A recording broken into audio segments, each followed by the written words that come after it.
Ecology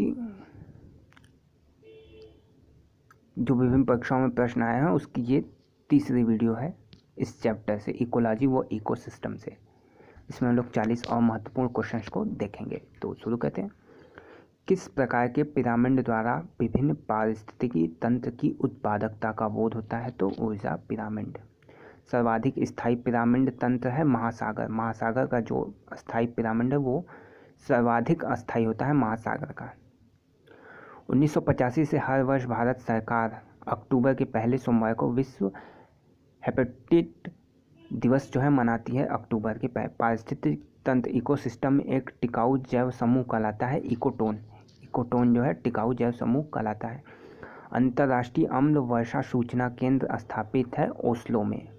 Oslo में जो है अंतर्राष्ट्रीय अम्ल सूचना केंद्र स्थापित है। कहाँ? अंतर्राष्ट्रीय अम्ल ओस्लो। अम्ल से ओस्लो, अम्ल ओस्लो।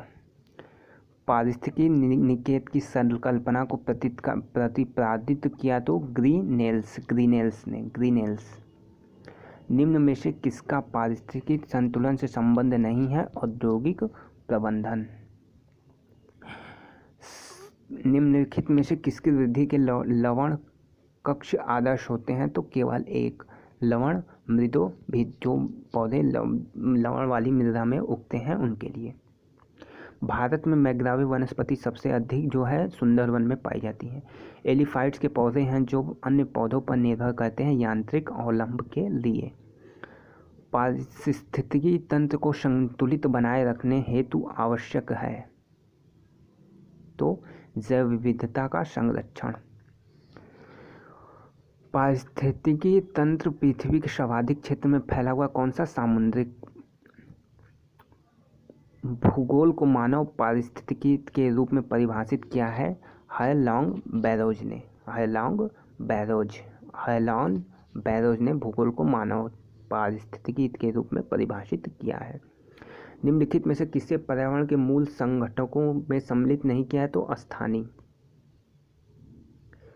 किस नगर के प्रदूषण करने वाले उद्योगों को प्राकृतिक गैस आधारित पौधों सूचना न्यायालय, ये तो जो है आगरा होगा। ये कोई करंट अफेयर्स का क्वेश्चन है तो इसको छोड़ दीजिए। पारिस्थितिकी तंत्र में होता है तो ऊर्जा का लाभ परंतु खनिजों की हानि। पारिस्थितिकी तंत्र में होता है तो ऊर्जा का लाभ होता है परंतु खनिजों की हानि होती है। पारिस्थितिकी इकोसिस्टम से संबंधित कथनों पर विचार करें तो इसमें कौन सा कथन जो है सही होगा? तो पहला व दूसरा। पारिस्थितिक तंत्र का सर्वप्रथम प्रयोग एजे टांसले ने किया। जो जीव अपना भोजन स्वयं उत्पादित करते उन्हें स्वपोषित करते हैं। प्रकाश संश्लेषण की प्रक्रिया से उपभोक्ता अपने भोजन का उपयोग करता है, गलत बात। वियोजन अकार्बनिक पदार्थ को कार्बनिक पदार्थ में परिवर्तित, गलत बात। तो ये 1 व 2 जो है सही है। कुछ पौधों की जड़ें विष के समान पदार्थों का श्रावण करके अन्य जाति के पौधों में वृद्धि को संदर्भित इनहेबिटेट यानी रोकती हैं। इस क्रिया को कहते हैं एलिलोपैथी। 2 या अधिक जीवों के अंतः संबंध में एक जीव को लाभ होता है किंतु हानि किसी को भी नहीं होती। इस संदर्भ को कहते हैं सहभोजिता। वायु एक है तो वायु मिश्रण है। घट पानी के निम्नलिखित भाग में से कौन सा एक घट में रूपांतरित होता है? तो इसका सही जवाब है पत्ता।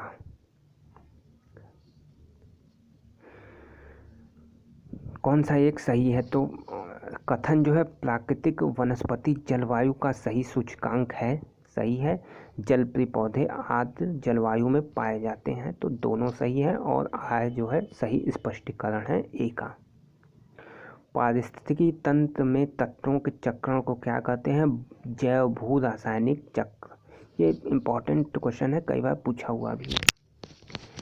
एक मनुष्य के जीवन को पूर्ण रूप से धारण करने के लिए आवश्यक न्यूनतम भूमि को क्या कहते हैं? तो इसे कहते हैं पारिस्थितिकीय पदछाप। पारिस्थितिकी तंत्र के जैविक घटकों में कौन उत्पादक घटक है? तो हरे पौधे जो हैं उत्पादक घटक है। सर्वाधिक स्थायी पारिस्थितिक तंत्र जो है महासागर। ये देखिए ऊपर भी क्वेश्चन है, तो क्वेश्चन जो है रिपीट होते हैं। आप 10 से 15 साल के पेपर ही पढ़ के चले जाएं तो कई क्वेश्चन आपके रिपीट हो जाएंगे।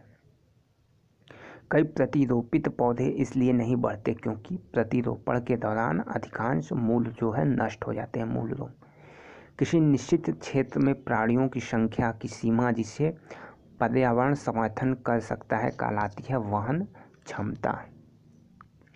पारिस्थितिकी अस्थायी मित्र व्ययिता है। यह किस आंदोलन का नारा था? तो चिपको आंदोलन का। इकोसिस्टम में उच्चतम पोषण स्तर पर होते हैं तो सर्वाहारी उच्चतम पोषण स्तर प्राप्त करता है। कृत्रिम पारिस्थितिकी तो खेत जो मानव द्वारा निर्मित है उन्हें कृत्रिम पारिस्थितिकी तंत्र कहते हैं, जैसे खेत।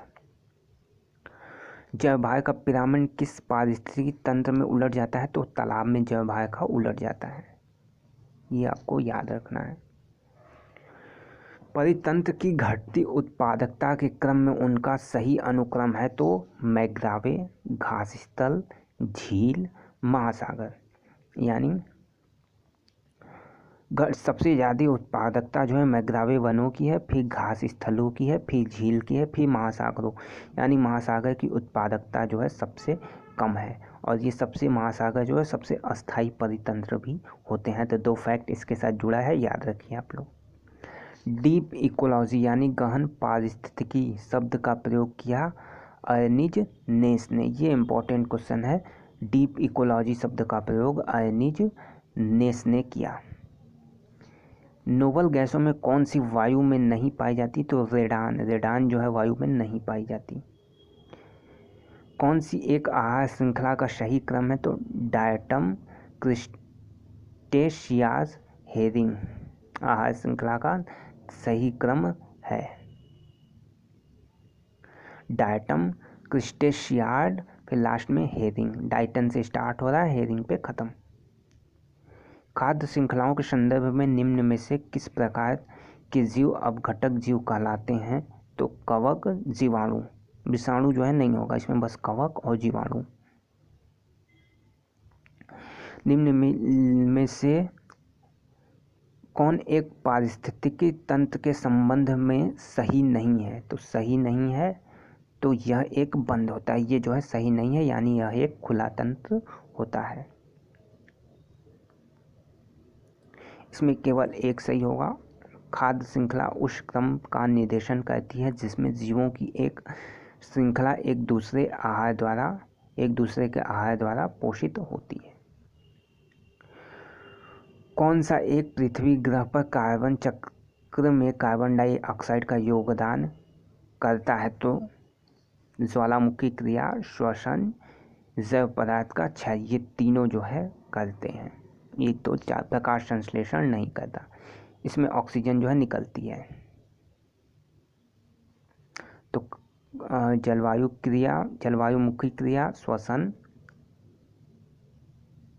और जैव पदार्थों का क्षय। निम्नलिखित में से कौन कृत्रिम पारिस्थितिक? तो धान का खेत। देखिए ये क्वेश्चन 3 बार रिपीट हुआ है। 120 क्वेश्चन में 3 क्वेश्चन यही थे। कृत्रिम पारिस्थितिक तो बहुत इंपॉर्टेंट क्वेश्चन है ये। निम्नलिखित में से कौन किसी जल निकाय में घनत्व प्रवणता को दर्शाती है? Important question. तो पिक्नोक्लाइन जो है जल निकाय की घनत्व प्रवणता को दर्शाती है। कौन? पिक्नोक्लाइन। तो ये जो थे 122 मेन क्वेश्चन जो विभिन्न परीक्षाओं में आए हुए थे, इनकी जो पूरी सीरीज थी यहाँ पे ख़त्म होती है। 3 पार्ट में ये वीडियो बनाए गए हैं इस चैप्टर के। बाकी और भी कई चैप्टर के जो है वीडियो बना दिए जाएंगे। तो आप कमेंट बॉक्स में बताइए वीडियो कैसा लगा। पसंद आया हो तो लाइक करें, शेयर करें। धन्यवाद।